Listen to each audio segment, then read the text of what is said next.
ওইটা দেওয়ার সময় হয়।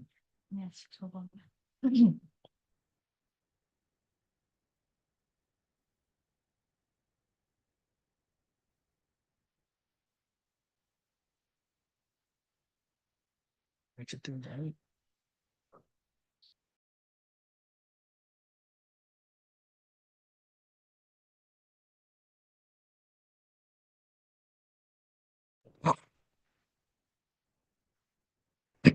এখন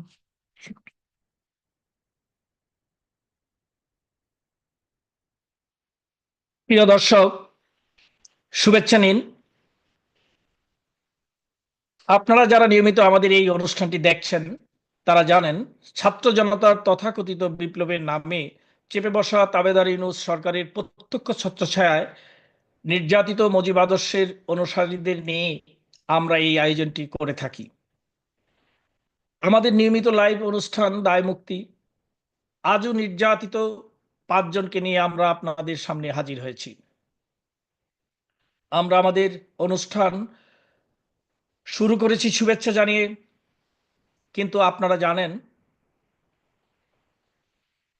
বাংলাদেশে মুজিব আদর্শের অনুসারীরা ভালো নেই। তাদের উপর চলছে অত্যাচার, নির্যাতন, একের পর এক মিথ্যা মামলা চাপিয়ে দেওয়া হচ্ছে তাদের উপর। অনেককে এরই মধ্যে গ্রেপ্তার করেছে এই জালিম চেপে বসা সরকার। মব ভায়োলেন্সের নামে মানুষ হত্যা করা হয়েছে। আওয়ামী লীগের অনুসারীদের শুধু যে গড় ছাড়া করা হয়েছে তা নয়, তাদের বাড়িঘর আগুন দিয়ে পুড়িয়ে দেওয়া হয়েছে, লুটপাট করা হয়েছে। আপনারা শুনে থাকবেন, আজকে বিবিসিতে একটি নিউজ হয়েছে। একজন ছাত্রী ইন্টারভিউ দিয়েছেন। তিনি নিজে এই তথাকথিত আন্দোলনের সাথে ছিলেন, আন্দোলন তিনি করেছেন প্রত্যক্ষভাবে হাতে থেকে, কিন্তু তার পিতাকে হত্যা মামলা দিয়ে তার কাছ থেকে 3 লাখ টাকা চাওয়া হয়েছে। আরেকজন ব্যবসায়ীকে মামলা দেওয়া, ব্যবসায়ী নামে মামলা দেওয়া ব্যবসায়ী তার নিজের মামলা থেকে বাঁচার জন্য তাকে 27 লক্ষ টাকা খরচ করতে হয়েছে। একজন জীবিত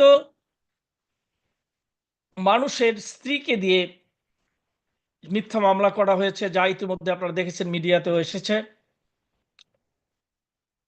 যাক, আজকের পর্বেও আমরা 5 জনকে আমাদের আয়োজনে পেয়েছি। তারা সবাই অবৈধ ইউনূস সরকারের অত্যাচার, নির্যাতনের শিকার। আজ আমাদের সঙ্গে আছেন আলী রিয়াদ আদনান অন্তর, গাজীপুর মহানগর ছাত্রলীগের কর্মী। তিনি আছেন আব্দুল হামিদ, সিলেট মহানগর ছাত্রলীগ কর্মী। ফজলে এলাহি মিশন সন্দ্বীপ পৌর আওয়ামী যুবলীগের যুগ্ম আহ্বায়ক। ওমর ফারুক হিমেল, ঢাকা মহানগর উত্তর আওয়ামী যুবলীগের কর্মী। আরও আছেন মোহাম্মদ খলিলুর রহমান, বাংলাদেশ আওয়ামী যুবলীগের কেন্দ্রীয় কমিটির সাবেক সদস্য। তিনি পটুয়াখালী জেলার দুমকি উপজেলার বাসিন্দা। আমরা এখন নির্যাতিতদের কথা শুনবো তাদের মুখ থেকে। শুরুতেই কথা বলবেন গাজীপুর মহানগর ছাত্রলীগ কর্মী আল রিয়াদ আদনান অন্তর। আপনি বলুন। অন্তর, আপনি নিজেকে আনমিউট করে আপনার কথা বলুন। আসসালামু আলাইকুম প্রিয় দেশবাসী। যদিও ভালো থাকার কথা নয়, ভালো আছেন কিনা সেই প্রসঙ্গে যাব না। আপনারা জানেন, দেশব্যাপী এই অবৈধ অসাংবিধানিক ইউনূস সরকারগণদের নির্যাতন, অত্যাচারে এদেশের 18 কোটি মানুষ আজ দিশাহারা হয়ে পড়েছে। একদিকে দ্রব্যমূল্যের যে ঊর্ধ্বগতি, সেই ঊর্ধ্বগতি তো তারা বাজার মনিটরিং করছেই না। অন্যদিকে সাধারণ ব্যবসায়ী, খেটে খাওয়া মানুষ, দিনমজুর, সমসাময়িক যেই ইস্যুগুলো আছে সেই ইস্যুগুলোকে এই ইউনিশ সরকার কোনো পাত্তা না দিয়ে তারা কিভাবে একটি বিশেষ রাজনৈতিক দলকে নিষিদ্ধ করবে, সেই দলের নেতাকর্মীকে অত্যাচার, জেল, জুলুম, হত্যা, মব জাস্টিসের মতো ঘটনা ঘটাবে সেই দিকে পড়ে আছে। এবং ইউনুসের যেই ভাই আপনার আহ, আহ, অন্তর আহ, ভাই অন্তর, আপনি আপনার মূল কথায় যান। আপনার সাথে যে নির্যাতন নিপীড়নটা হয়েছে সেই কথায় আসুন প্লিজ। হ্যাঁ হ্যাঁ, আমি আসছি। এই ইউনুসের যে প্রশাসন, হ্যাঁ, ওই সেই কথায় আসেন প্রশাসন আপনি, ওইদিকে না গিয়ে। হ্যাঁ, আপনার সাথে এদিকে কি হয়েছে আসছি। সেটা বলুন প্লিজ।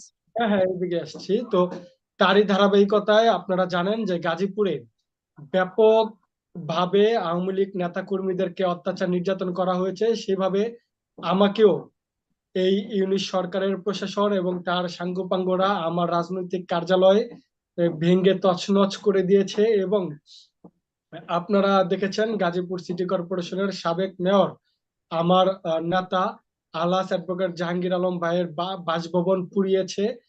সেই বাসভবনে থাকা গরু ছিল, ছাগল ছিল, বাসার আসবাবপত্র ছিল, সেগুলো হরিলুট করেছে। এবং তারা এই অপকর্মগুলো করে বরঞ্চ আসামিদেরকে না ধরে আমাদের উপর মিথ্যা মামলা দেওয়া হয়েছে। আমার নেতা জাহাঙ্গীর আলমের নামে মিথ্যা মামলা দেওয়া হয়েছে, আমার নামে মিথ্যা মামলা দেওয়া হয়েছে, এবং আমাদেরকে বাড়িঘর ছাড়তে বাধ্য করেছে এই সরকার। এই সরকারের নির্যাতনের কারণে আজকে এই গাজীপুরে আমাদের পার্শ্ববর্তী আমাদের এক ভাই, সহযোদ্ধা, জি জি, আমাদের আপনি আচ্ছা, সহযোদ্ধা আপনার সাথে ইসমাইল যে আপনার ভাইকে। সাথে আপনার যে অফিসে আক্রমণ করা হয়েছে, ভেঙে চুরে দেওয়া হয়েছে, আপনার বাড়িতে আক্রমণ করা হয়েছে, এরা কারা? এই আক্রমণকারীরা কারা? তাদেরকে অবশ্যই আপনি চিনেন, এটা জানেন। হচ্ছে, হ্যাঁ আমি অবশ্যই জানি। এরা হচ্ছে জামাত এবং বিএনপির একনিষ্ঠ নেতৃবৃন্দ। স্থানীয় নেতাদের নির্দেশনায় আমি 15ই আগস্ট বঙ্গবন্ধু শেখ মুজিবুর রহমানের মৃত্যুবার্ষিকী পালন করার কারণে আমার এই অফিসটা ভাঙা হয়েছে এবং আমার বাড়ি ঘরে হামলা হয়েছে। আমার বাসার টিভি ভেঙে ফেলে দিয়ে আমাকে হত্যার হুমকি দেওয়া হয়েছে। এবং কি এখন পর্যন্ত আমরা সেই হত্যার হুমকি পাচ্ছি। আমাদের এই মুহূর্তে কোনো নিরাপত্তা নেই বাংলাদেশে, এখন পর্যন্ত আইনের কোনো সঠিক প্রয়োগ নেই। এই সরকার যেভাবে তারা দেশ আপনাকে চালাচ্ছে। যারা আপনাদের বাড়ি, আপনার বাড়ি যারা অফিস এবং বাড়িতে যারা আক্রমণ করেছে, ভাঙচুর করেছে, টিভিটিও যারা ভেঙেছেন, তারা কারা? তাদের নাম কি একটু বলা যাবে? এখন তারা হচ্ছে স্থানীয় খুব হাই প্রোফাইল রাজনৈতিক নেতাদের নির্দেশনায় করেছে, যদিও তারা এত বড় কিছু না। তাদের নাম যদি আমি এই ভেরিফাই পেজে আমি বলি তারা হাইলাইট হবে, এবং এই এই ব্যাপারটাকে পুঁজি করে তারা তাদের দল থেকে স্বার্থ হাসিল করার চেষ্টা করবে।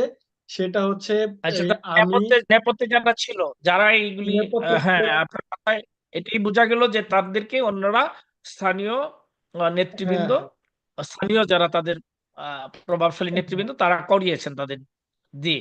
ওরা কারা? রাইট। নেপথ্যে যারা থেকে এগুলি, যাদের হুকুমে এরা করেছেন, তারা কারা? হুকুমদাতারা কারা? ওদের এরা নাম বলতে পারেন? বিএনপি, গাজীপুরের বিএনপির শীর্ষস্থানীয় নেতৃবৃন্দ, এবং এর সাথে জামাতের সংশ্লিষ্টতা আছে।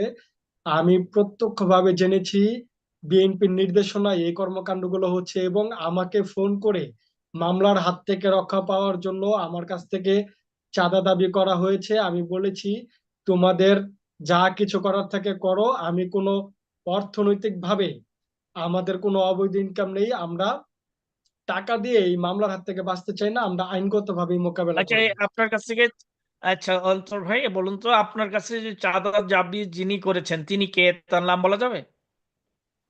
তিনি গাজীপুর মহানগর বিএনপির একজন পোস্টেড বড় নেতা। এখন তার নাম বলতে চাচ্ছি না, যেহেতু এই দেশে এখন আমাদের কারো নিরাপত্তা নেই। তার নাম বললেই পরবর্তীতে আমাদের বাড়ি ঘরে আবার হ্যাঁ হামলা হবে, পরিবার হ্যাঁ, অনিরাপদে চলে ঠিক যাবে। আছে, হ্যাঁ ঠিক আছে, আপনি আপনার নিরাপত্তার প্রশ্নে বলতে পারছেন না, এটা আমরা বুঝছি। হ্যাঁ, যাই হোক, পরে আপনার কাছ থেকে আমরা নাম সংগ্রহ করব, যে নামগুলি আমাদের জানা দরকার, জানতে হবে, কারণ এরা অবশ্যই কেউ বিচারের ঊর্ধ্বে থাকবে না। যাক, অবশ্যই। তারপর আপনার যে বাড়ি ভাঙলো, আপনার বাড়িতে যে টিভিটা পর্যন্ত ভেঙে দিল, অফিস ভাঙলো, কিন্তু আপনি কি আইনি সহায়তার জন্য জিডি করতে গিয়ে পুলিশের শরণাপন্ন হয়েছিলেন, চেষ্টা সেখানে করেছিলেন? যাওয়ার মতো সেখানে যাওয়ার মতো কোনো সুযোগ নেই। আপনারা এখন জেনেছেন যে এই ইউনূস সরকার তারা এভাবে আহ, আইন শৃঙ্খলা পরিস্থিতিকে আহ, একদম ভঙ্গুর অবস্থায় নিয়ে গেছে। এই আইন শৃঙ্খলা পরিবেশ সুন্দর নেই। এখানে যদি আমরা জিডি করতে যাই আমাদের কি গ্রেপ্তার করা হবে, এবং আমাদের গ্রেপ্তার করার জন্য বিভিন্নভাবে গোয়েন্দারা কাজ করছে, পুলিশ প্রশাসন কাজ করছে। আমি পুলিশের ভাইদেরকে অনুরোধ জানাতে চাই, আমরা যারা সাধারণ কর্মী আছি আমরা কিন্তু আপনাদের নিরাপত্তার জন্য রাজপথে কথা বলেছি। আপনারা এই ইউনূস সরকারের কথা কান না দিয়ে আপনারা সত্যটাকে জানুন এবং যারা অপরাধী তাদেরকে গ্রেপ্তার করুন। নিরপরাধ মানুষদেরকে গ্রেপ্তার করবেন না, সেটা আমি আপনাদেরকে অনুরোধ করছি। কারণ ইতিমধ্যে দেখেছেন পুলিশদের উপর কি অমানবিক নির্যাতন করা হয়েছে। এই ইউনূস সরকার ক্ষমতা নেওয়ার পরপরই বিএনপি জামাত তৎপর হয়ে এই পুলিশকে নির্মমভাবে হত্যা করেছে। প্রতিবাদ করলে বাংলাদেশ আওয়ামী লীগ করেছে, আওয়ামী লীগের সভানেত্রী জননেত্রী দেশরত্ন শেখ হাসিনা করেছে। ইভেন আমি আরেকটা বিষয় আমি আপনার মাধ্যমে দেশবাসীকে জানিয়ে দিতে চাই। আপনারা দেখেছেন বাংলাদেশে কিছুদিন আগে বাংলাদেশ মুক্তির ডাক ৭১ নামে আমাদের যেই একটি সংগঠন, এটা সামাজিক এবং সাংস্কৃতিক সংগঠন, এটার মাধ্যমে আমরা মানবিক কাজ করব, আমরা মুজিববাদ প্রতিষ্ঠার জন্য কাজ করছি। আমাদেরকে ছাত্রলীগ বানিয়ে আমাদের যে মিথ্যা নিউজ করা হয়েছে, ছাত্রলীগ কোনো গোপন সংগঠন নয়, ছাত্রলীগ সক্রিয় সংগঠন। আপনারা যেই ছাত্রলীগকে নিষিদ্ধ করেছেন এই রাইট আপনাদের নেই, আপনাদের জনগণের ম্যান্ডেট নেই। বাংলাদেশ মুক্তির ডাক একটি স্বতন্ত্র সামাজিক সাংস্কৃতিক সংগঠন, মুজিববাদ প্রতিষ্ঠা করার জন্য বাংলাদেশ মুক্তির ডাক ৭১-এর নেতাকর্মীরা প্রস্তুত আছে, এবং বাংলাদেশ ছাত্রলীগ একটি আলাদা সংগঠন। এইটাকে কালের কণ্ঠ সহ বাংলাদেশের বিভিন্ন পত্রিকা যে নিউজ করেছে সেটা আপনাদের মাধ্যমে জানিয়ে দিতে চাই যে ছাত্রলীগের আদলে বাংলাদেশ মুক্তির ডাক ৭১ সংগঠিত হয়নি। ছাত্রলীগ আলাদা সংগঠন, বাংলাদেশ মুক্তির ডাক ৭১ এটাও একটি স্বতন্ত্র মুজিববাদ প্রতিষ্ঠার লক্ষ্য নিয়ে কাজ করে যাবে। এবং আমি আরেকটা জিনিস বলতে চাই, আপনাদের সকলের জানা দরকার, আমাদের আওয়ামী লীগের যুবলীগ নেতা আমাদের আমাদের ইসমাইল ভাইকে যে নির্মম ভাবে কলেজ গেটে হত্যা করা হয়েছে, তাকে আহ, বেধড়ক মেরে তাকে রাস্তার মধ্যে ওপেন ফ্লোরে তাকে হত্যা করা হয়েছে, এবং তার বাড়িঘরকে নির্মম ভাবে তার পরিবারের উপর হামলা করেছে। আজকে দেশবাসী কিন্তু নিরাপত্তাহীনতায় ভুগছে, এই দেশের মানুষ কিন্তু নিরাপত্তাহীনতায় ভুগছে, এবং আমি ভাই, তীব্রভাবে ঘৃণা হ্যাঁ, জানাই। অন্তর তারা ভাই, আচ্ছা, আপনার নিজের এলাকায় গাজীপুরে যে নৃশংস তাণ্ডব জামাত বিএনপির সন্ত্রাসীরা করেছে, তার মধ্যে এইসবের বিরুদ্ধে আপনারা অবশ্যই সোচ্চার, যার যার অবস্থান থেকে এগুলি প্রতিবাদ করছেন। নিরাপত্তার কারণে এখন হয়তো নিজেরা বাড়ি ছাড়া অন্যান্য জায়গায় ঘুরতেছে, কিন্তু বাস্তবতা তো এটা যে এরা যে কাজগুলি করছে দেশের আপনার এলাকার আম জনতা, সাধারণ মানুষ যারা অরাজনৈতিক, যারা কোনো দলের সাথে সংশ্লিষ্ট না, তারা সব জায়গায় আমরা দেখতে পাচ্ছি তারা এগুলির ধিক্কার জানাচ্ছে। তো আপনারা কি কোনো অবস্থাতেই কোনোভাবেই এতে প্রতিরোধ করার চেষ্টা করেননি? হ্যাঁ, অবস্থা নাই, সেই অবস্থা আমাদের অনুকূলে নয় আপনার আমার কারো, এটা আমরা বুঝি, কিন্তু পুলিশের শরণাপন্ন হলেন না, কোনোভাবেই এগুলো প্রতিরোধ করার কোনো চেষ্টা কি করেছিলেন? হ্যাঁ, আমরা এটার চেষ্টা করেছি। কিছুদিন আগেই বাংলাদেশ মুক্তির ডাক ৭১-এর ব্যানারে আমরা ইউনূস সরকারের পদত্যাগ চেয়ে আমরা মিছিল করেছি, এবং এলাকাবাসী আমরা জনমত তৈরি করেছি। এলাকাবাসীকে বলেছি, এলাকাবাসী এই ইউনূস সরকারের উপর ক্ষুব্ধ। এরা ফেসবুকে স্ট্যাটাস দেয় আলুর কেজি ২০ টাকা, বাজারে গিয়ে ৪০০ টাকা। এই বাটপার, এই চিটার, যাদের কোনো জনগণের সাথে সম্পৃক্ত নেই, তারা জনগণকে একটি ভোকাবাজি দিয়ে এই দেশকে পরিচালনা করতে চায়। এদেশের জনগণ এবং আমরা যাদের সাথে কথা বলছি তারা এদেরকে ধিক্কার জানিয়েছে। এবং আমার এলাকার যে মানুষ, আমি মানবিক কাজ করেছি সবসময়, এই মানুষগুলো সাথে আমার রেগুলার কথা হচ্ছে, তারা এই সরকারের প্রতি ক্ষিপ্ত, যে কোনো মুহূর্তেই রাজপথে নেমে এই সরকারকে দ্রুত সময়ের মধ্যে বাংলাদেশ ছাড়া করবে বলে এদেশের মানুষ প্রতিজ্ঞাবদ্ধ হচ্ছে বলে আমি মনে করছি। অবশ্যই ধন্যবাদ আপনাকে।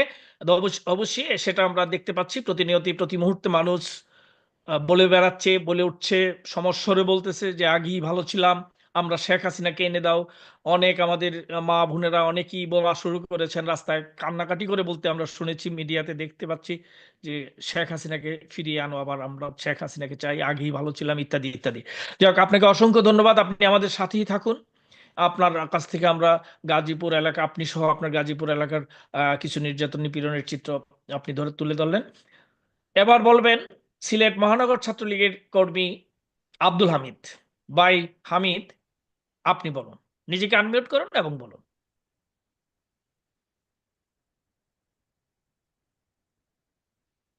আব্দুল হামিদ, আপনি আছেন তো? আসসালামু আলাইকুম। নিজেকে আনমিউট করুন। ধন্যবাদ ভাই। কথা শুনতে পারতেছেন? একটু জোরে বলুন, আপনার মাইক্রোফোন থেকে বোধহয় আপনার মুখটা ধরে, একটু জোরে বলুন, বলুন। কথা শুনতে পারতেছেন ভাই? হ্যাঁ, শুনতে পাচ্ছি, হ্যালো। আপনি একটু একটু জোরে বলার চেষ্টা করুন, বলুন। আসসালামু আলাইকুম ভাই। এই দুঃসময় উক্ত অনুষ্ঠানটি সঞ্চালনা করার জন্য আপনাকে ধন্যবাদ জানাচ্ছি মহানগর ছাত্রলীগের পক্ষ থেকে। আমার সাথে ঘটে যাওয়া ঘটনাগুলো 5 আগস্টের।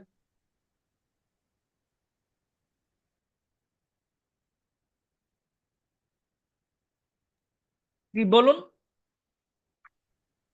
আমি দীর্ঘ 8 বছর থেকে সিলেট মহানগর ছাত্রলীগের একজন ক্ষুদ্র কর্মী। আমি একই সময় ছাত্রলীগের সাবেক সাংগঠনিক সম্পাদক এবং প্রস্তাবিত কমিটির সাংগঠনিক সম্পাদক মহানগর।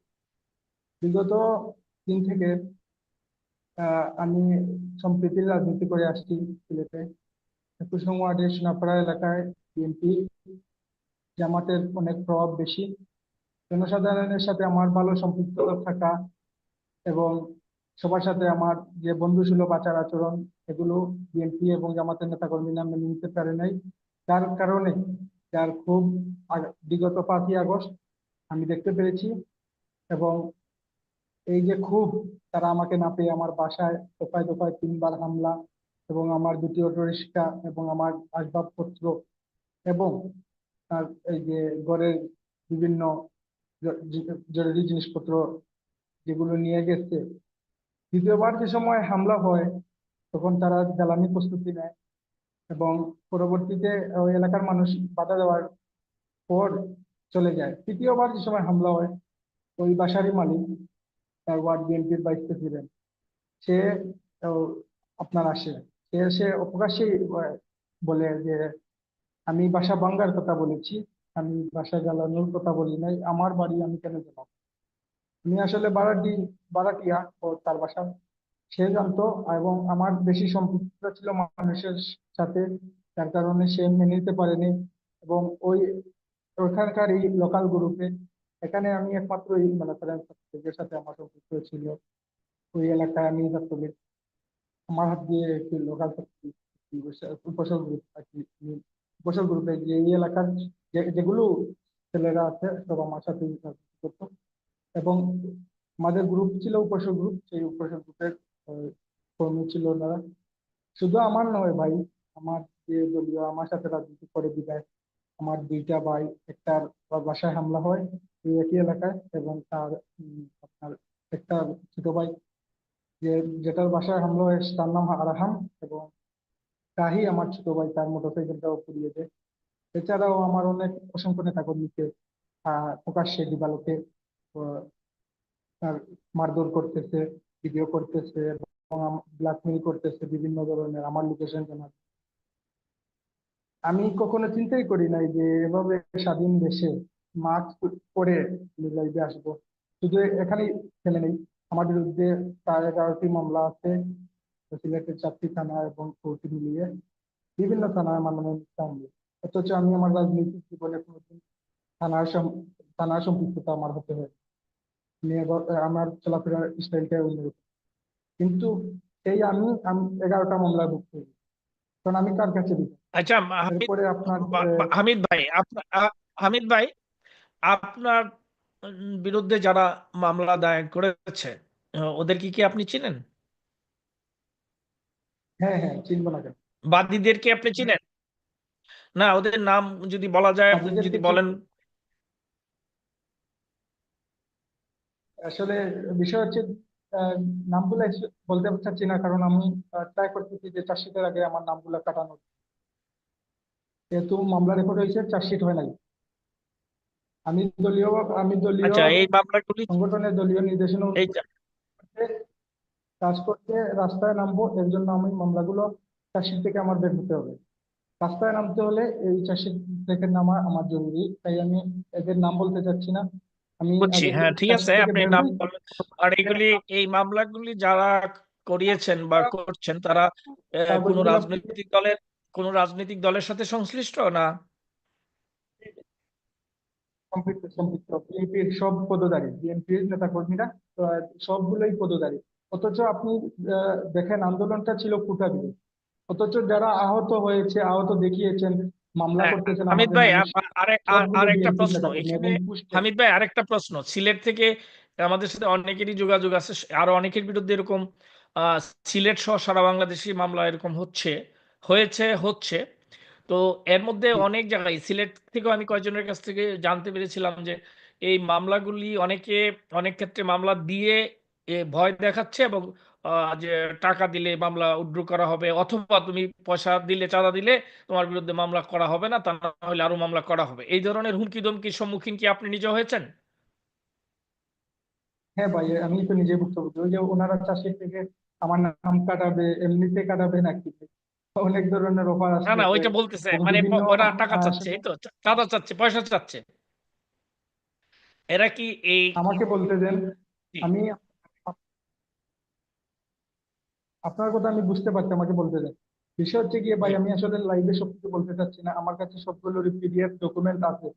আপনাকে সময় সুযোগ হলে আমি আওয়ামী লীগের অফিসিয়াল নাম্বার বা এটিএম নাম্বার কে যে আমি পাঠাবো।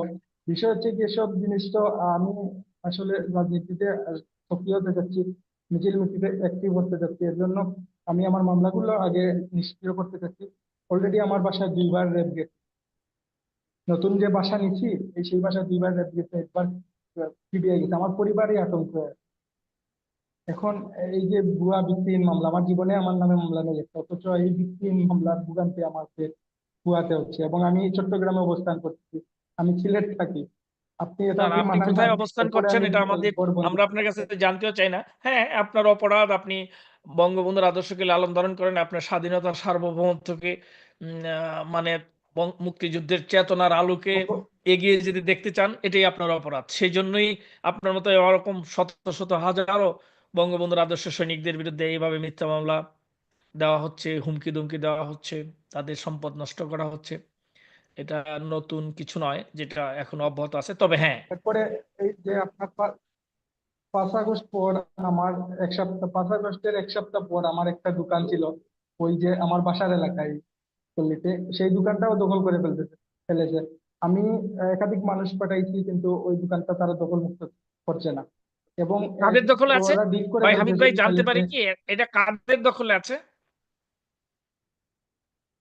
জি। মানে দখলদাররা কারা? এরা কি কথা প্রশাসন শুনতে পারে না জামাত বিএনপি? না, না, এরা সে বিএনপির বা বিএনপির কৃষি সমবায় বিষয়ক সম্পাদক। সে দুই আচ্ছা, হাজার আঠারো সালে ছাত্রলীগ, আমার বড় ভাই ছাত্রলীগ নেতা জাহিদ তার আসামি। সে প্রকাশ্যে দিবালোকে দুপুরে আওয়ামী লীগ যে সময় গভর্নমেন্টে ছিল সেই সময় হত্যা করে জেল খেটে জামিন নিয়ে বের হয়েছে। এবং এসব খুব, এই যে বাসা আমার যে গল্লিতে, সেই গল্লিতেই আমার ভাই হত্যা হয়েছে, কিন্তু আমি কোনো বিচার পাই নাই আওয়ামী লীগের আমলে। এখন আমি এর ভুক্তভোগী। আমার প্রতিষ্ঠান, আমার অফিস ছিল, অফিসটাও তো ভাঙচুর করলো, চেয়ার টেয়ার নিয়ে গেল। আমি আসলে ভাই একটু বিমুখী অবস্থা। এরপরে আমার লোকাল নেতা যিনি আছেন, উনি আমার সাথে প্রায় যোগাযোগ করতেছেন। বাংলাদেশ ছাত্রলীগের লিয়াকত কমিটির ভাইস প্রেসিডেন্ট সালেহ আহমেদ সেলিম, উনি নগর আওয়ামী লীগের সাংগঠনিক সম্পাদক আছেন। উনি আমার সাথে প্রায় যোগাযোগ করছেন, আমার খোঁজ খবর নিচ্ছেন, এবং আমাদের মেয়র আনোয়ারুজ্জামান, উনি প্রতিনিয়ত আমাকে কল দিচ্ছেন আমার আমার আমি কি কন্ডিশনে আছি, আমার সাথে পরামর্শ করতে। এরপরে আমি যার সাথে ছাত্রলীগের রাজনীতি করছি, সৌরভ, কিশোর দেওয়ান সৌরভ, উনিও আমাকে কল দিচ্ছেন, রীতিমতো যোগাযোগ করতে। এরপরে লন্ডন থেকে হামিদ আওয়ামী ভাই, লীগের প্রায় অধিকাংশ আমার খোঁজ খবর আব্দুল হামিদ নিচ্ছেন। ভাই, আপনার আপনার নির্যাতন নিপীড়নের বিবরণ শুনলাম, মর্মস্পর্শী এগুলি অবশ্যই। আপনি আমাদের সাথেই থাকুন। আমাদের আরো ভাইয়েরা আছেন, তাদের কাছ থেকেও আমরা একটু শুনি। আপনি আমাদের সাথে থাকুন। আপনি নিরাপদে থাকুন। আপনার জন্য অনেক, অনেক শুভকামনা। তবে আমাদের দৃঢ় বিশ্বাস, এই যে অন্ধকার, এই যে নারকীয় যেসব তাণ্ডব অপশক্তির দূষণরা চালাচ্ছে, আপনাদের উপর আপনারা নির্যাতিত হচ্ছেন বা আরো অনেকে হচ্ছে। আমরা সবাই নির্যাতিত। এর অবসান খুব দ্রুততম সময়ের মধ্যে হবে। এটা আর বলার অপেক্ষা রাখেন। আপনি নিজে অনুধাবন করছেন। আপনি আমাদের সাথেই থাকুন। এবার আমরা যাচ্ছি। এখন নির্যাতনের কথা বলবেন সন্দ্বীপ পৌরসভা আওয়ামী যুবলীগের যুগ্ম আহ্বায়ক ফজলে আলাহি মিশন। ভাই মিশন, আপনি আপনার নির্যাতনের কথা বলুন। আসসালামু আলাইকুম।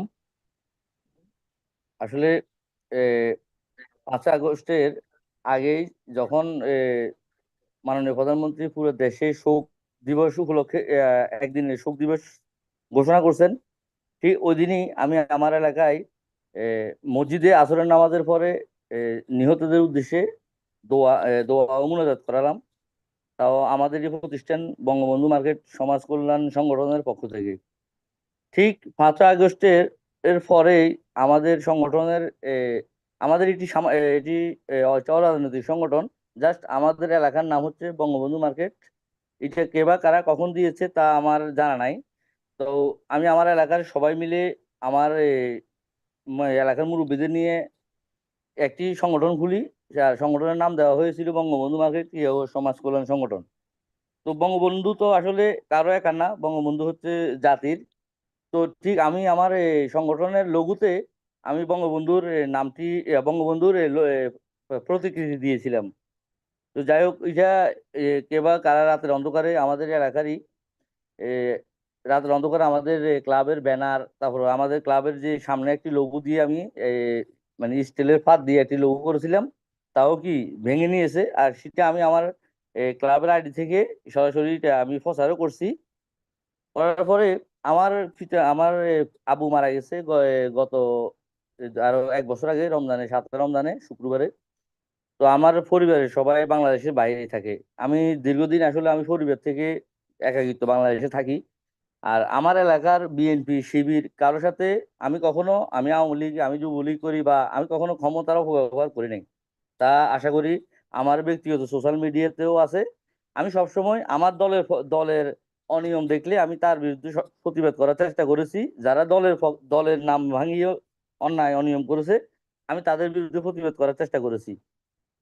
তো কখনো বিএনপি শিবির কারোর সাথে আমি আমার এলাকায় ওই ধরনের কিছু দেখাই নাই যে আমি আওয়ামী লীগ করি, তারা বিএনপি শিবির বা বিএনপি করে শিবির করে। কিন্তু তাদের 5 আগস্টের পরে আমি তাদের যে নোংরা ব্যবহার দেখলাম। গত 1 মাস 1 মাস আগে আমার আম্মু আমেরিকা থেকে বাংলাদেশে আসার পরে আম্মু যখন বাড়িতে গেছে, তখন এ, হরিশপুরের বিএনপি চিহ্নিত সন্ত্রাসী একসময় দলদস্যু ছিল। সে তার আশেপাশে কয়েকজন এ, উ- এ, মানে তারা আসলে মানে বিএনপি সাইনবোর্ডে চলে, কিন্তু আসলে তারা বিএনপি কোনো পদধারী বা কেউ না। তবে আমার সবচেয়ে যে বেশি দুঃখ লাগলো, যারা বিএনপি নেতৃবৃন্দরা আছেন আমাদের এলাকায়, তারাই দেখি যে বিভিন্ন এ, মঞ্চে বিভিন্ন জায়গায় বলতেছে তাদের কোনো অপকর্ম হলে তারা দল থেকে মানে সাংগঠনিক ব্যবস্থা নেয় আরো বিভিন্ন প্রকার। তো আমার বাড়িতে তেলি ইউসুফ সহ বিএনপির সুজন আন্দিগো বাড়ি, আমাদের সাবেক উপজেলা চেয়ারম্যান সন্দীপের মাস্টার শাহজাহান বিয়ে সাহেবের পুরাতন বাড়ি। তো ওরা আমার বাড়িতে যখন আমার আম্মু গেছে, আমি আসলে যাই নাই বলতে আমার আম্মু আমাকে নিরাপদ মনে করে নাই, পরিবার থেকে নিরাপদ মনে করে নাই, আমি আর সন্দীপে যাওয়া হয় নাই। তখন আমার আম্মু যখন গেছে, যাওয়ার পরে তারা কয়েকজন মিলে এসে বাড়িতে আমার থেকে টাকা পাবে হচ্ছে, তখন আমার আম্মু বলেছিল যে ঠিক আছে, টাকা যদি আপনারা পান, আমার ছেলে নিয়ে থাকে এ, তাহলে আমি কোরআন শরীফের উপরে রাখি, ওখান থেকে নিয়ে যান। আর না হলে আমি থানা পুলিশের কাছে রাখি। হ্যাঁ, আপনি থানা পুলিশ থেকে স্টেটমেন্ট দিয়ে আপনি নিয়ে যান, যেন পরবর্তীতে আমরা যদি আল্লাহ রহমত করে, তখন যদি আইনিভাবে যদি আমরা কি বিচার পাওয়ার যোগ্য হই, তখন আমরা তো কি প্রমাণ করতে পারবো। তো তারা আমার বাড়ি থেকে আসি যে বিভিন্ন মানে কি হুমকি দামকি দিয়ে চলে গেল। যাওয়ার পরে আমি এ, আমার আম্মু যখন কান্নাকাটি করতেছে, আমি দীর্ঘদিন আমার মা থেকে দূরে, তো আমার বাবাও নেই। তো আমি আমার এলাকাতে গত এ, গত শুক্রবারে আমি আমার আম্মু যখন কান্নাকাটি করতেছে, আমি এলাকায় গেলাম। এলাকায় যাওয়ার পরে সন্ধ্যার পরে আমি সরাসরি আমার ফেসবুক আইডি থেকে লাইভ দিয়ে গেছি, কারণ আমি আমি এতটুকুই চিন্তা ভাবনা করছি যে আমি যেহেতু বিএনপি শিবির কারোর সাথে কোনো অপকর্ম করি নাই বা কারোর সাথে ওই ধরনের দেখা যায়, হয়তো আমার সাথেও তারা সেই ব্যবহার দিবে না, কিন্তু তাদের সেই নোংরা ব্যবহারে আসলে ওই ওই কষ্টগুলো আসলে বলে শেষ করতে পারবো না। কারণ দলের সুসময়ে পুলিশি ভাবে কিছু নোংরা লোকের কারণে পুলিশি ভাবেও আমি অনেকগুলো মিথ্যা মামলার হয়রানি হয়েছি, বারবার পুলিশ আমাকে হয়রানি করেছে।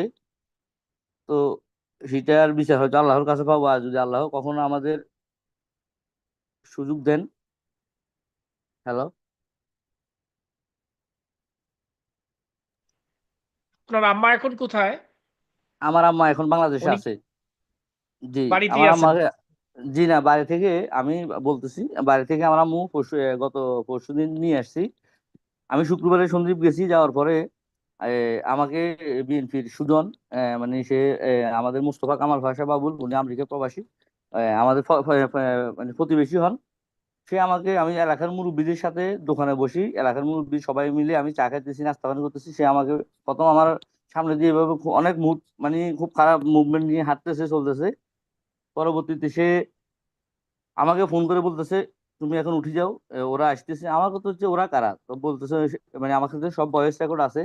তো আমি বললাম, ওরা কারা, কি জন্য আসছে, আমার নামে তো কোনো মামলা নাই, যে তুমি মামলা নাই তাহলে আশা করি থানা পুলিশ থেকে আমাকে কোনো সমস্যা তো নাই। তা আমি তোকে বলছি তুই এখন উঠে যাইতে হইব। তখন আমি বললাম যে তুমি আমাকে বলছো এখন উঠে যেতে হইব। হ্যাঁ, এরপর আমি আমার মতো করে বাড়িতে চলে যাই। চলে যাওয়ার পরে পরবর্তীতে পরের দিন সকাল আমাদের এলাকায় বঙ্গবন্ধু মার্কেট, হ্যাঁ, পশ্চিম বাউরিয়া পৌরসভা 5, এই আমাদের এলাকাতে কখনো কোনো বাহির থেকে কোনো মানে আচ্ছা, গায়িকা যিনি মিলে কখনো যেতে যিনি হয় নাই। আপনাকে যিনি আপনাকে ফোন হ্যাঁ, করে বলল যে তুমি এখন, আমি জি বলছি জি তুমি চলে যেতে হবে, জি তো জি জি। তিনি কে? তার তিনি, পরিচয়? তার নাম হচ্ছে সুজন। তার তিনি নাম হচ্ছে কি সুজন, সে মোস্তফা কামাল পাশা বাবুল বিএনপির নেতা। ওনার বাড়িতে থাকেন। ওনার সহযোগী? জি জি জি, ওনার সহযোগী। তো আমি আমি পরবর্তীতে আমি এই বিষয়টা সন্ধ্যা আমি বাড়িতে যখন ও আমাকে ফোনে হুমকি দিল, তখন আমি চলে গেলাম। যাওয়ার পরে আমি বিএনপির দায়িত্বশীল বর্তমান সন্দীপের যুব দলের সভাপতি, উনি একজন সম্মানী ব্যক্তি, আহ, নিজুম প্রফেসর, উত্তর সন্দীপ কলেজের প্রফেসর। আমি ওনাকে বিষয়টা অবগত করেছি। তো আসলে ও দিক থেকে আমি তেমন রেসপন্স পাই নাই। যাই হোক, তারপর আমি ওনাকে অবগত করেছি যে ভাই দেখেন, এইভাবে যদি নোংরামি হয় এ, তাহলে কি, কারণ যেহেতু আমাদের সন্দ্বীপটা একটি ছোট দ্বীপ, আর আমি এই ছোট দ্বীপ বলতে আমরা সবাই সবারই আত্মীয়, তাহলে এখানে যে নোংরামি করছে তার সাথে করলে হয়, কিন্তু আমি তো আসলে তাদের কারোর সাথে এমন নোংরামি করি নাই যে আমার সাথে এভাবে ব্যবহার দেওয়াটা কি উচিত। আর আমার পরিবার দীর্ঘদিন পরে বাংলাদেশের বাহির থেকে আসছে, হ্যাঁ, যদি পরিবারের সাথে কোনো, আমার আম্মু হচ্ছে একদম সহজ সরল, আর পরিবারের সাথে যদি এভাবে ব্যবহার হয় বা এভাবে ধরনের কোনো নোংরামি হয়, তাহলে তো আসলে বিষয়টা কেমন লজ্জাজনক। এবং এই আমি রাজনীতি করি, এটা স্বাধীন দেশ, স্বাধীন দেশে রাজনীতি করার সবারই অধিকার আছে। তো আমি আওয়ামী লীগ করে, আওয়ামী লীগ সাপোর্ট করি, এটা তো আমার কোনো এ, আমি তো কোনো জি, মানে অপরাধ ফজলে করি নাই। ফজলে ফজলে আলাহি মিশন জি ভাই, আপনি আমাদের সাথেই থাকুন। আপনার এই অত্যাচার নির্যাতনের কথা, হুমকি ধমকির কথা আমরা শুনলাম। আপনি জি সাথেই থাকুন। আমরা এখন যাচ্ছি আমাদের আরেক ভাইয়ের কাছে। জি এখন ঢাকা মহানগর উত্তরের আওয়ামী যুবলীগ কর্মী উমর ফারুক হিমেল, আপনার আমরা আপনার নির্মম অভিজ্ঞতার কথা এখন শুনবো। হিমেল, আপনি বলুন। নিজেকে আনমিউট করুন এবং বলুন। জি, আসসালামু আলাইকুম। আমি ওমর ফারুক হিমেল। আমি আওয়ামী লীগের রাজনীতিতে দীর্ঘ 6-7 বছর স্বয়ংক্রিয় রাজনীতি করে আসছি। সেই সুবাদে আমি ঢাকা মহানগর উত্তর 54 ওয়ার্ড ছাত্রলীগের প্রতিষ্ঠাতা সভাপতি ছিলাম, সহসভাপতি, যুবলীগ কর্মী। আমার যে নেতা আহ, হচ্ছে যুবরাজ ভাই, 54 নং ওয়ার্ড কাউন্সিলর। ওনার অফিসটা 5 তারিখ সরকার পতনের পরপরই তার অফিসে যে সময় হামলা দিল, হামলা দেওয়ার পর তার অফিসটা ভাঙলো।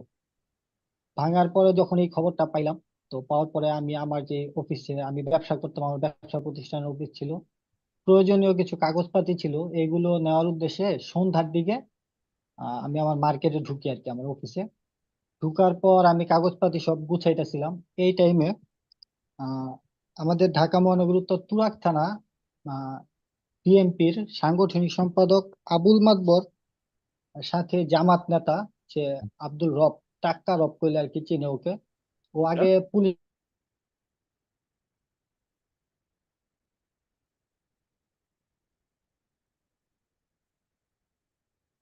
জি ভাই সিসি হিমেল, আপনি ক্যামেরা, মনে হয় জি এটা বলুন। অফিসের সিসি ক্যামেরা দিয়ে দেখা যায়। তো আমি দেখলাম যে আনুমানিক 20 থেকে 25টা মোটরসাইকেল দিয়া কিছু পোলাপানা আসলো, আসার পরে চিল্লাচিল্লি করতেছে, দোকান বন্ধ কর, শাটার বন্ধ কর, এগুলো বলে আমার ভাড়াটিয়াদের সবকিছু লুটপাট করে নিয়ে যেতেছে, ভাঙচুর করতেছে। পরে আমি এটা দেখে আমার অফিসের শাটারটা কি নামানো ছিল, আমি লক করে দিই। আমি খুব ঘাবড়ায় যাই আর কি, দেখি আমার সাথে এক ছোট ভাই ছিল, নাম রনি। তো ওরা পরে এই কথা বলতেছে, আমি ক্যামেরাও দেখতেছি আর ওদের ভয়েসটাও শুনতেছি, ওরা করতেছে অফিস ভাঙ। পরবর্তীতে অফিস যে ভাঙতেছে আর কি, অফিসের আর কোনো রাস্তা ছিল না বের হওয়ার। তো আমি ভিতরে ছিলাম, ছোট ভাই রনি একজন ছিল, ও ভিতরে ছিল। পরবর্তীতে তারা শাটারটা ভাঙে, শাটারটা ভাঙার পর আহ বের করে। আমি ওরে সেভ করার জন্য আমার যে অফিসের টেবিলের নিচে দিছিলাম। তো ওরেও সাথে পাইয়া, ও তো রাজনীতি করে না, ওরেও আমার পাশে পায়, ওর বুকের মধ্যে 2টা কোপ দেয় চাপাতি দিয়া। তাদের হাতে আচ্ছা, দেশীয় অনেক অস্ত্র, 2টা কোপ দেওয়া, ওরে কোপ দেওয়ার পরে আমার অফিস থেকে বের কইরা 10 থেকে 12 জন বেদম মারধর করে। আমি ছবিগুলা তো দেখাই, আমার মাথার যে অবস্থা হয়েছিল। আমার মাথায় 4টা কোপ মারে, 4টা কোপে প্রায় 22টা শিলের মানে মতো ওই লাগে আমার। আপনার সামনেই রনিকে চাপাতি দিয়ে দুইটা কূপ দেয়, তারপর ওকে কূপ হ্যাঁ, দিয়ে ওকে ওইখানে রেখে, ওই কি সেখানে পড়া অবস্থায় তাকে এখানে রেখে আপনাকে নিয়ে বেরিয়ে যায়? হ্যাঁ, আমাকে নিয়ে বেরিয়ে যায়। আর পরবর্তীতে আমার এই যে রনির কি অবস্থা তখন? মাথায়, রনির এখন কি অবস্থা? তার কি অবস্থা? উনি কি চিকিৎসা নিতে ওরা পারছিলেন বা এখন এখন মোটামুটি একটু সুস্থ। ও হচ্ছে, ওরা 5 তারিখে সন্ধ্যায় ঘটনাটা ঘটায়, তো ওরা পুরোপুরি প্রস্তুত হয়তো ছিল না। ওদের যে চাপাতি মাপাতি ছিল, এটাতে ধার কম ছিল আর কি, জং করা ছিল। এগুলো ওই যে কুরবানির সময় যে ব্যবহার করে জি চাপাতি, জি বড় জি ছুরি, জি এগুলা নিয়ে আসছিল। এই যে আমার এটা মাথার পিছন সাইড আচ্ছা, দেখা যাচ্ছে, হ্যাঁ, আচ্ছা আচ্ছা, দেখতেছি আমরা। দেখাই। ও, এই যে এটা সামনের সাইড মাথায়। টেকনিক্যাল ভাই, একটু এটা একটু হাইলাইট করেন, একটু স্ক্রিনে নিয়ে আসুন বড় করে দেখি, সবাই দেখুন। এই যে পরবর্তীতে আমি আমার ভাড়াটিয়া আর হচ্ছে ওদের মধ্যে, ওদের দায় আসলে কখনো দিতে পারবো না। আবুল মাতবর, যিনি আপনার বিএনপি সাংগঠনিক সম্পাদক তুরাগ না, থানা। আপনার কথা তো এখানে থেমে গেল। আপনাকে যখন বাইরে নিয়ে গেল, নিয়ে আপনাকে যারা আঘাত করলো, তারপরে কি হলো? তারপরে ওরা এই ওই লোকগুলি যে ওই জায়গাতে হুম, ওই ওরা জায়গাতে কারা? ছিলাম আমি। তারপর আবুল যারা মাতবর আমার, আপনাকে ধরে নিয়ে গেল এবং রনিকে কোবালো, ওরা কারা? ওদের রাজনৈতিক পরিচয় কি? এখানে ছিল জাকির, তুরাগ থানা ছাত্র দলের সেক্রেটারি ছিল, হচ্ছে আবুল মাতবর, তুরাগ থানা বিএনপি সাংগঠনিক সম্পাদক, জামাত নেতা টাক্কা রব, ঢাকা মহানগর উত্তরের কোনো পোস্টে আছে, শিওর বলতে পারবো না। তারপর এরা ছিল ছিল সশরীরে, জি। সরাসরি ছিল আব্দুল বারেকের ছেলে আশিক, ছিল হারুন, হারুন ভাইয়ের 3 ছেলে, সজীব, হাবি, আর হচ্ছে সৌরভ, আর ছিল বিপ্লব, পিতে হচ্ছে বজলু মিয়া, এরকম দিদার ছিল, দিদার নামের একটা ছেলে ছিল, আহ শফিক ছিল, এরকম আরো অনেকেই ছিল। আমি সবাইকে আর কি, এলাকার বিএনপির সাথে সবাই ছিল, আপনাকে রাজনীতি করে। আপনাকে বাইরে নিয়ে সীমান্তের আপনাকে তারা সন্ত্রাসী ওরা। আঘাত করে, তারা কি আপনাকে ফেলে রেখে চলে গেল, না আপনি ওইখান থেকে পালিয়ে গেলেন, বা কি আর অবস্থা? জায়গা থেকে পর আমার হাতেও কোপ দিছে, পিঠে, হাতে, সব জায়গায়। পরবর্তীতে আবুল মাতবর, যার কথা বলতেছিলাম, সাংগঠনিক জি, সম্পাদক BNP, ও আমার বাম হাতটা ধইরা বলতেছে যে হাতটা কাইটা ফেল। তো আমার হাতে এই জায়গায় একটা কোপ আছে, ছবিতে দেখাইছি। তো একটা কোপ দেয়, কোপ দেওয়ার পরে বলে এটাতে ধার নাই, তুই ধারটা নে। ধারটা কই? তো পরবর্তীতে আরেকজন আসে ধারটা নিয়া। তো ওই যে কোপ দিতে নিছে, তখন হচ্ছে সৌরভ নামের একটা ছেলে ছিল, ওর উপর ঝাঁপায় পড়ে। যেহেতু আমার বাড়ির আশেপাশে, আমার মার্কেটে ঘটনা, এই সৌরভ যখন ওর উপর ঝাঁপ দেয়, তখন কোপটা স্লিপ খেতে আমার এই জায়গাতে লাগে। আর সবাই যখন সৌরভের দিকে একটা ই করে, তখন আমার ভাড়াটিয়ার আমার ধইরা টাইনা হেসরে আমাকে নিয়ে গেছে আর কি ঘটনাস্থল থেকে। নিবিড় ছিল একটা ছেলে, ও হচ্ছে আমার জীবনের ঝুঁকি নিয়ে বাঁচাইছে। ও একটা কোপ খাইছে পায়ে, ওহ, ও ওদের সাথে আসছিল। পরবর্তীতে ও একটা কোপ খাইছে যে ভাই ওরা কি মাইরা লাইবা নাকি, এই কথা কই আমাদের নিয়ে যায়।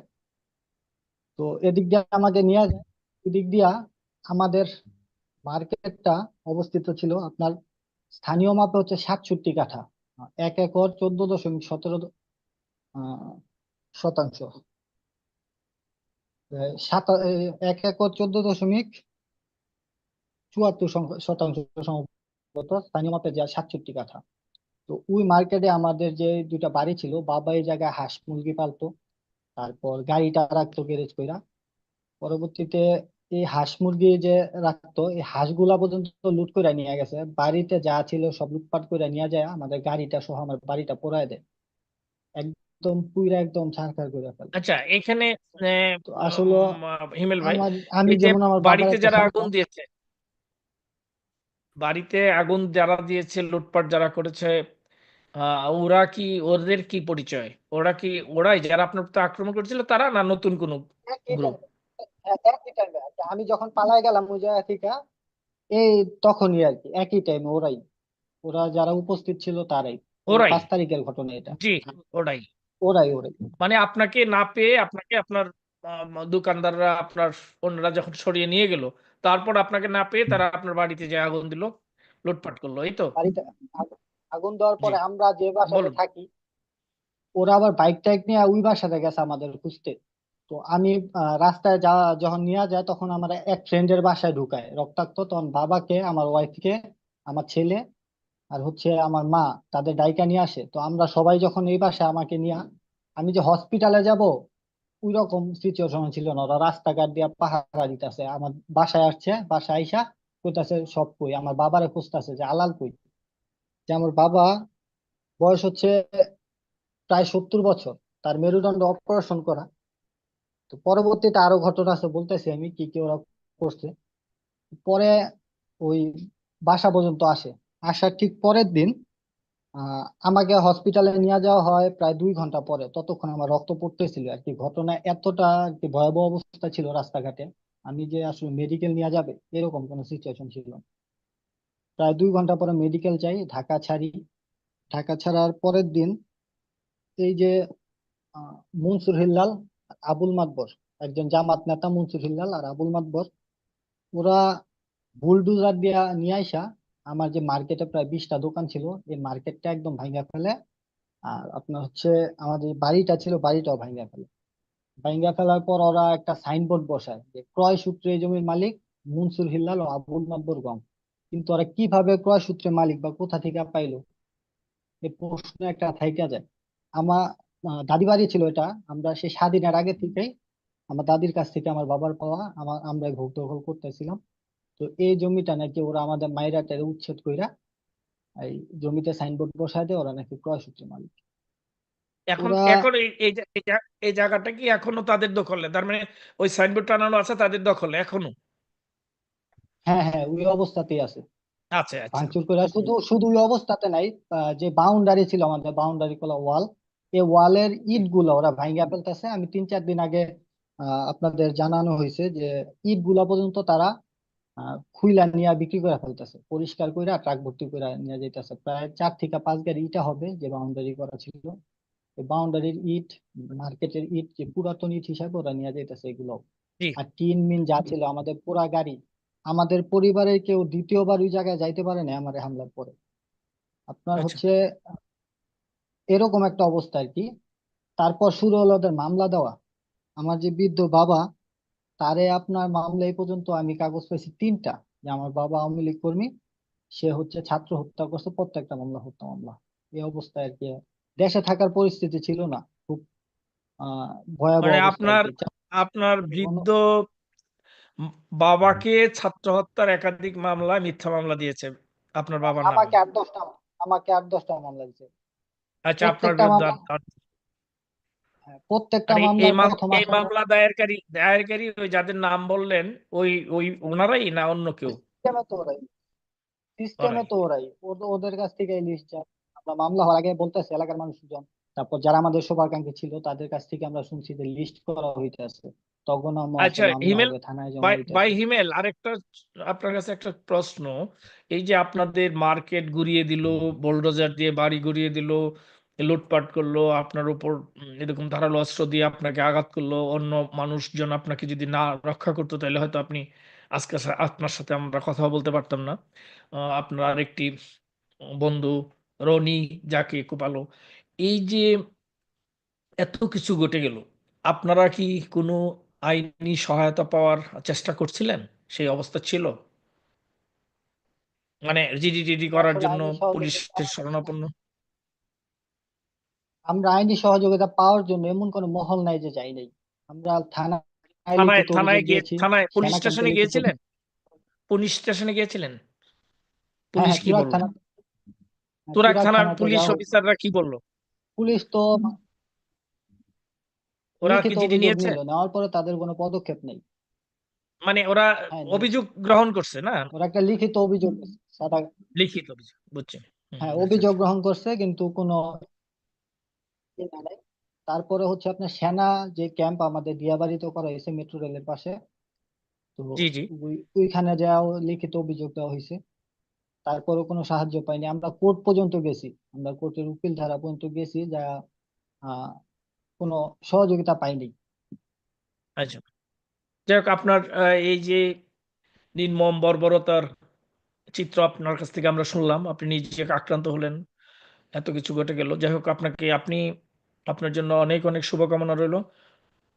ধৈর্য ধরুন, আমার সাহস নিয়ে আমাদের এগিয়ে যেতে হবে। কথা, আপনি আমাদের সাথেই থাকুন। আমরা এখন আমাদের একবারে সময়ের শেষ আরেকটু প্রান্তে কথা চলে ছিল এসেছি। আর আমরা কি, এখন খুব একটু সংক্ষেপে কথা ছিল বলুন, বলতে। 30 সেকেন্ড। জি বলুন। আমার মা আছে দেশে, আমরা তো দেশে থাকার মতো পরিস্থিতি ছিল না, বুঝতেই পারতেছেন। পরবর্তীতে আমার মা অসুস্থ, খুব অসুস্থ অবস্থায় আছে। আমার মায়ের জন্য সবার কাছে দোয়া চাই। আর পরিবারের হচ্ছে মা অসুস্থ অবস্থায় আছে আপনার আত্মীয় স্বজনের কাছে, আমরা দেখতে যেতেও পারতেছি না। আমাদের খুব ভয়াবহ উফ, অবস্থা, আমার মায়ের উপর হামলা হইতে পারে আশঙ্কা আছে। আমরা যত তাড়াতাড়ি আর কি সাহায্য চাই, সাহায্য ছাড়া সম্ভব না। আমার বাবার খুব কষ্ট হইতেছে। আমার 2 বছর একটা বাচ্চা আছে, স্ত্রী বাবা তাদের নিয়ে আছি। ইন্ডিয়াতে আছে, আমার নেতা খবর নেয় যুবরাজ ভাই, এখানে যারা পরিচিত আছে তার। আমরা তো আসলে আগে এসে ইনশাল্লাহ বাইরের দেশে খুব দ্রুত থাকি। এই অন্ধকার কেটে যাবে। এই অপশক্তির দূষররা, যারা আপনাদের উপর এই নির্মম হামলা করেছে, আঘাত করেছে, আপনাদের বাড়ি, দোকান, মার্কেট এগুলি গুড়িয়ে দিয়েছে, শুধু শুধু আমি তাদের না, রক্ষা হবে শুধু না, আমি তাদের না, রক্ষা হবে না, তাদের বিচার এই বাংলার মাটিতেই হবে, এবং সেদিন খুব বেশি দূরে শুধু নয়। আমি না, ধৈর্য ধরুন, সাহস রাখুন। আমার আপনি আমাদের ছিল সাথেই থাকুন। সহজ। আরো আমাদের আরেক ভাই আছে, ওই ভাইয়ের কাছে একটু যাই, ওনার কথা শুনি। আমরা একবারে শেষ প্রান্তে চলে আসছি। হিমেল ভাই, আপনার জন্য অনেক অনেক শুভকামনা। আপনার আম্মার প্রতি আমাদের পরম শ্রদ্ধা পৌঁছে দিবেন, দোয়া করতে বলবেন আমাদের জন্য। আমাদের প্রাণপ্রিয় নেত্রী বঙ্গবন্ধু কন্যা জননেত্রী শেখ হাসিনার জন্য দোয়া করতে বলুন আপনার আম্মাকে। তিনিও ভালো থাকুন এই কামনা করি। আমরা এখন সর্বশেষ বাংলাদেশ আওয়ামী যুবলীগের কেন্দ্রীয় কমিটির সাবেক সদস্য মোহাম্মদ খলিলুর রহমানের কাছে যাচ্ছি। আপনি আক্রান্ত, নির্যাতিত, আপনার অভিজ্ঞতা আমরা শুনতে চাই। আসসালামু খলিলুর আলাইকুম। রহমান ভাই, আপনি বলুন। আসসালামু আলাইকুম। আমি আসলে বলতে চাচ্ছি যে আমি ছোট একটা মাল্টি ন্যাশনাল কোম্পানিতে চাকরি করি। তো যে বেতন পাই তা দিয়ে আসলে আমাদের সংসার ভালোভাবে চলতেছিল না, যার কারণে আমি আমার গ্রামের বাড়িতে আমি সাইড বিজনেস হিসাবে আমি ওখানে 4টা দোকান দিয়েছিলাম। ওখান থেকে আলহামদুলিল্লাহ মোটামুটি যা আসতো তা দিয়ে আমার সংসার চলতো। আর এই দোকান 4টা দেওয়ার কারণে আমি আমার রিতাকে এবং আম্মাকে, এই দুইজনকে দিয়ে আমি 2-3টা ব্যাংক থেকে কিছু টাকা নিয়েছি। টাকা নিয়ে ছোট আকারেই মোটামুটি ব্যবসাটা আমি গত 4-5 বছর ধরে আমি আমার ছোট ভাই, বড় ভাই এবং আমার কাকা গরিব গরিব মানুষ, তাকে দিয়ে আমি আমার ব্যবসাটা এভাবে আমি চালাই রাখছিলাম। গত 5ই আগস্ট ঠিক রাত্র 7টা থেকে 7:30 হবে, তখন আসলে আমার জীবনে একটি করুণ ঘটনা ঘটে যায়। 7:30টার দিকে একটা মিছিল সহকারে 50 থেকে 60 জন লোক, আমার দোকান ছিল রোডের ঠিক পাশেই, 4টা দোকান একই জায়গায়। একটাই ছিল কাপড়ের দোকান, একটাই ছিল জুতা। আমার বাড়িতে একটা ফ্যাক্টরি আছে ছোট, ওখানে জুতা বানাইয়া তারপরে ওই দোকানে ডিসপ্লে এবং ওখান থেকে সেল করা হইতো। আর একটা ছিল আপনার গ্রাম অঞ্চলের ভিতরে মুদি দোকান, ওখানে চাল থেকে শুরু করে এভরিথিং পাওয়া যেত। আর একটা ছিল অফিস রুম, এবং ওখানে কম্পিউটার ছিল, ল্যাপটপ ছিল, বিভিন্ন ধরনের ফ্লেক্সি লোডের দোকান ছিল। যদি কেউ গ্রামাঞ্চলে ওরকম ফ্লেক্সি লোডের ভালো কোনো দোকানও থাকে না, তো আমাদের যে বাড়ির তার পাশেই, একটু পাশেই আমার এই 4টা দোকান এরকম আমি দিয়েছিলাম। এবং ওটা একটা আমার চালাইতো আমার বড় ভাই, আর একটা চালাইতো আমার দুই কাকা চালাইতো দুইটা, আর একটা আমার ছোট ভাই। এভাবেই ওই ব্যবসাটা ওরা দেখাশোনা করে আসছে।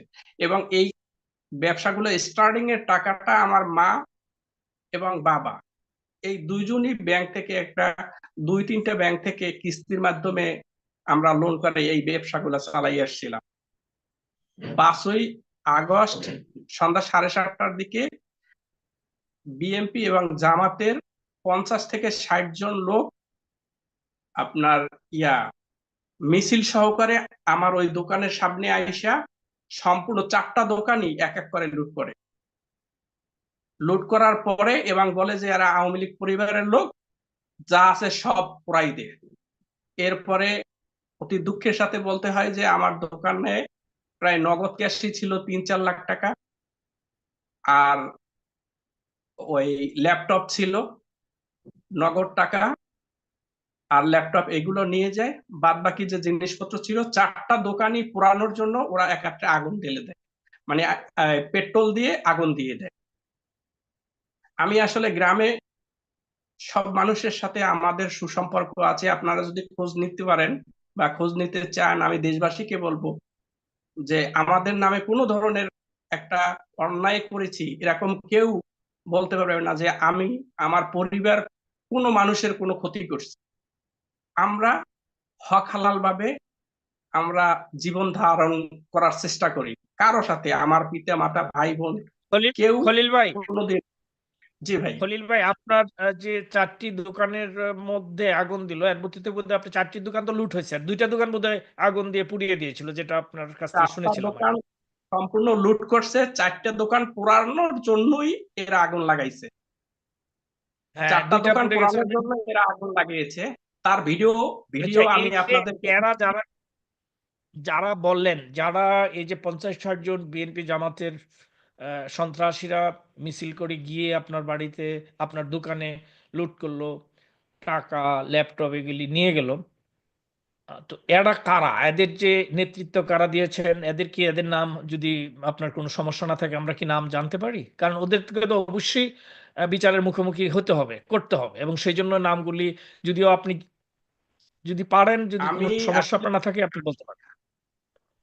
আহ, এর ভিতরে ম্যাক্সিমামই আমরা চিনি না, কিন্তু আমাদের স্থানীয় ওয়ার্ডের বিএনপি এবং জামাতের 2-3 জন কর্মী ছিল, তারা এই কাজগুলা নেতৃত্ব দিয়ে করাইছে। তাদের নামে আমি 5 তারিখেই আমার ছোট ভাইকে দিয়ে থানায় একটা আমি সাধারণ ডায়েরি করিয়ে রেখেছি। আপনারা যদি, আমি দেশবাসীকে বলবো, আপনারা যদি সত্যতা যাচাই করতে চান, প্রয়োজনে আপনারা থানায় খোঁজ নিতে পারেন যে আমি এরকম অত্যাচারিত হয়েছে কিনা। আমার 4টা দোকান লুট করছে, যেহেতু তাতে বলছেন- প্রায় আপনার 10 লাখ টাকার মতো মালামাল ছিল, 10 লাখ টাকার মালামাল ছিল, আর নগদ ক্যাশ ছিল 3 লাখ টাকা। এর ভিতরে 2টা দোকান একদম সম্পূর্ণ পুড়ে গেছে, যার ভিডিও আমি আপনাদেরকে দিয়েছি। আমি এখন নিঃস্ব, আমার পরিবারটা এখন নিঃস্ব। আমার বাবা রাতে ঘুমাতে পারে না, প্রতিদিন সকাল বিকাল ব্যাংক থেকে টেলিফোন করতেছে কিস্তি দেওয়ার জন্য। আমার মাও বাড়িতে থাকতে পারতেছে না ব্যাংকের লোকের তাড়নায়। 2টা দোকান একদম সম্পূর্ণ মাটির সাথে মিশে গেছে। আর স্থানীয় লোকজন আমাদেরকে ভালো জানে, তারা কোন রকম পানি দিয়ে তারপরে দুইটা দোকানকে রক্ষা করছে, কিন্তু মাল কিছুই নেই, সব মালামাল নিয়ে গেছে। 4টা দোকানই শূন্য, 2টা দোকান যা- পুরে একদম মাটির সাথে মিশে গেছে, যার ডকুমেন্ট আমি অলরেডি আপনাদেরকে দিয়েছি। আর জি, হ্যাঁ, খলিল ভাই, আর দুই হ্যাঁ, হ্যাঁ, এগুলি আমরা দেখেছি, পেয়েছি। যাই হোক, অসংখ্য ধন্যবাদ আপনাকে। আহ মানে আমরা একবারে শেষ প্রান্তে চলে এসেছি। আমরা আর কথা না বাড়িয়ে আমরা এখন মানে ইতি টানতে যাব। আপনারা সাথে ছিলেন, আপনাদের এই নির্মম অত্যাচার নির্যাতনের শিকার হয়েছেন আপনারা, সেই চিত্রগুলো, সেই কথাগুলো আজকে যারা আমাদের সাথে যুক্ত আছেন তারা শুনলো, পরবর্তীতে আরো অনেকে যারা দেখবেন তারা শুনবেন, সবাই জানলো। এই সবের প্রতিকার বিচার একদিন বাংলাদেশে হবে, সেদিন খুব বেশি দূরে নয়। তো আপনাকে ধন্যবাদ, এবং যারা আজকে আমাদের সাথে 5 জন আপনারা কথা বলছেন আপনাদের সবাইকে ধন্যবাদ জানাই। সন্ত্রাসের শিকার মুজিব আদর্শের অনুসারীদের কথা এতক্ষণ শুনলাম আমরা। গাজীপুরের আল রিয়াদ আদনান অন্তরের অফিস লুটপাট ও ভাঙচুর করেছে, তার বিরুদ্ধে মিথ্যা মামলা দায়ের করা হয়েছে। সিলেট মহানগরের আব্দুল হামিদের বাড়ি ভাঙচুর, দোকান দখল করে নিয়েছে। সন্দ্বীপের ফজলে এলাহি মিশন চাঁদাবাজির বিবরণ দিয়েছেন। ঢাকার তোরাক থানার দৌর গ্রামের উমর ফারুক হিমেলের মার্কেট ভেঙে গুড়িয়ে দিয়েছে, জ্বালিয়ে দিয়েছে বাড়ি। তাকে এবং তার বন্ধুকে ধারালো অস্ত্র দিয়ে আঘাত করে মৃত্যুর মুখে দাঁড় করিয়েছিল। এখন তারা পলাতক, তার বাড়ির সবাই পলাতক, বাড়িঘর ছাড়া। পটুয়াখালীর ধুনখি উপজেলার মোহাম্মদ খলিলুর রহমানের 4টি দোকান পুড়িয়ে দেওয়ার জন্য উদ্যত হয়েছিল, আগুন দিয়েছিল বিএনপি জামাতের দুর্বৃত্তরা। তার মধ্যে 2টি দোকান একেবারেই পুড়ে ছাই হয়ে গেছে। আসলে এই অবৈধ ইউনূস সরকারের প্রত্যক্ষ মদদে এইসব বর্বর কাজগুলো করেছে এবং এখনো করছে বিএনপি জামাতের সন্ত্রাসীরা। এর প্রতিকার কি? সম্মিলিতভাবে আমাদের রুখে দাঁড়াতে হবে। আসুন জনগণের সরকার প্রতিষ্ঠায় একত্রিত হয়ে, উচ্চকিত হয়ে আমরা সংগঠিত হই। আজ এ পর্যন্তই। শুভরাত্রি। জয় বাংলা,